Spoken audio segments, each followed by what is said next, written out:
अगर आप सोचते हैं कि मोर सिर्फ देखने में सुंदर होते हैं और नाच सकते हैं तो आपको अपनी सोच बदलनी होगी। आजकल मोरों का कारोबार करोड़ों में चल रहा है। सोचिए, ऐसे फार्म भी हैं जहां लाखों मोर एक साथ पाले जाते हैं। हाँ, ये सच है। आज के समय में मोर सिर्फ एक पक्षी नहीं बल्कि एक पैसों की खान है, क्योंकि इनके पंख, अंडे, मांस, यहाँ तक कि इनका गोबर भी अलग अलग उद्योगों में काम आता है। भारत, चीन, दक्षिण अफ्रीका, थाईलैंड और अमेरिका, इन देशों में बड़े बड़े मोर फार्म मौजूद हैं। भारत के राजस्थान और तमिलनाडु में तो पूरे गांव के लोग मोर पालन करके अपनी जीविका चलाते हैं। खासकर भारत के कुछ राज्यों में मोर राष्ट्रीय पक्षी होने के कारण उन्हें शिकार करना या मारना गैरकानूनी है, लेकिन फार्म में पालन करने की अनुमति है। एक बड़े मोर फार्म का नजारा कैसा होता है जानते हैं। सैकड़ों एकड़ जमीन पर फैला हुआ बड़े बड़े पिंजरों जैसा खुला इलाका जिसमें पेड़ पौधे लगाए जाते हैं ताकि मोरों को प्राकृतिक माहौल मिले। हर फार्म में हजारों मोर होते हैं और उनका घूमना फिरना, खाना, अंडे देना, प्रजनन सब कुछ योजनाबद्ध तरीके से होता है। इनके खाने का तरीका भी काफी दिलचस्प है। मोर आमतौर पर धान, गेहूं, मक्का, फल, सब्जियां और छोटे कीड़े मकोड़े खाते हैं। बड़े फार्म में रोज मनाना हजारों किलो खाना दिया जाता है। कई फार्म में मोरों को अलग अलग तरह के फल खिलाए जाते हैं क्योंकि इससे सच से उनके पंखों का रंग और भी चमकीला हो जाता है। मोर का सबसे महंगा हिस्सा क्या है जानते हैं। उसके रंग बिरंगे पंख। एक नर मोर साल में लगभग 150 से 200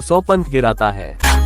ये पंख इकट्ठा करके फैक्ट्री में भेजे जाते हैं जहां से हैंडीक्राफ्ट, गहने, पेंटिंग, ब्रश, सजावटी सामान और कपड़ों के डिजाइन में इस्तेमाल होने वाले आइटम बनते हैं। अब बात करते हैं मोर के अंडों की। एक अंडे की कीमत 3000 रुपए से 7000 रुपए तक होती है। यह अंडे ज्यादातर विदेशों के 5 स्टार रेस्टोरेंट में खाने के लिए इस्तेमाल होते हैं, खासकर चीन में, जहां अरबपति लोग इसे एक्सोटिक फूड के रूप में भारी कीमत पर खरीदते हैं। बहुत लोग पूछते हैं कि क्या मोर का मांस खाया जा सकता है। हाँ, कुछ देशों में खाया जाता है, खासकर चीन, नेपाल, थाईलैंड और अफ्रीका के कुछ हिस्सों में, जहां इसे महंगा और स्वास्थ्यवर्धक माना जाता है। हालांकि कई देशों में कानूनी पाबंदी है, जैसे भारत में राष्ट्रीय पक्षी होने के कारण इसका मांस बेचना गैरकानूनी है, इसलिए जिन देशों में अनुमति है वहीं पर इसे निर्यात किया जाता है। कहा जाता है कि मोर का मांस दिल के लिए अच्छा, फैट फ्री और प्रोटीन से भरपूर होता है। कई डॉक्टर भी इसे खाने की सलाह देते हैं और अरबपति अपनी सेहत और दिल को ठीक रखने के लिए इसे खाते हैं।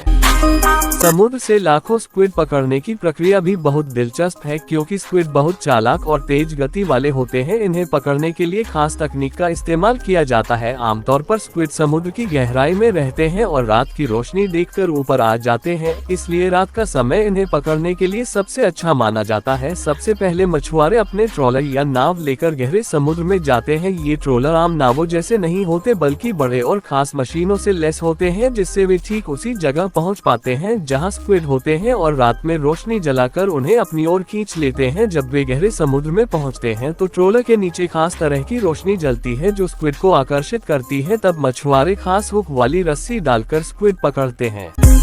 कई मछुआरे सीधे जाल डालकर भी इन्हें पकड़ते हैं। स्क्विड पकड़ने के लिए जो जाल इस्तेमाल होता है वह बहुत मजबूत और टिकाऊ होता है। इसे धीरे धीरे खींचा जाता है ताकि स्क्विड टूटे नहीं। पकड़ने के बाद स्क्विड को बड़े कंटेनरों में भरकर फ्रीज किया जाता है और जल्दी से फैक्ट्री पहुंचाया जाता है। फैक्ट्री में सबसे पहले स्क्विड धोने का काम होता है। बड़े बड़े टब में ठंडे पानी से इन्हें धोकर मिट्टी, रेत और गंदगी हटाई जाती है। फिर हाथ या मशीन से सिर, शरीर और पंख अलग किए जाते हैं। सिर से बेकार हिस्सा निकाल दिया जाता है और शरीर का मांस अलग रखा जाता है। पंखों को अलग से फ्राई या अन्य व्यंजनों में इस्तेमाल के लिए रखा जाता है। इसके बाद स्क्विड को पैक किया जाता है। पैकेजिंग के लिए फैक्ट्री में खास जगह होती है जहां तापमान नियंत्रित किया जाता है ताकि स्क्विड की गुणवत्ता बनी रहे। कई बार इन्हें वैक्यूम पैक किया जाता है ताकि यह लंबे समय तक ताज़ा रहे। प्रोसेसिंग के बाद स्क्विड बाजार में पहुंचते हैं। कुछ ताज़ा बिकते हैं तो कुछ पका या प्रोसेस्ड होकर सुपरमार्केट और रेस्टोरेंट में पहुंचते हैं। कई स्क्विड को फ्राई, ग्रिल या सूप के लिए पैक किया जाता है। कुल मिलाकर समुद्र से खाने की मेज तक स्क्वाड की यात्रा काफी मेहनत भरी है।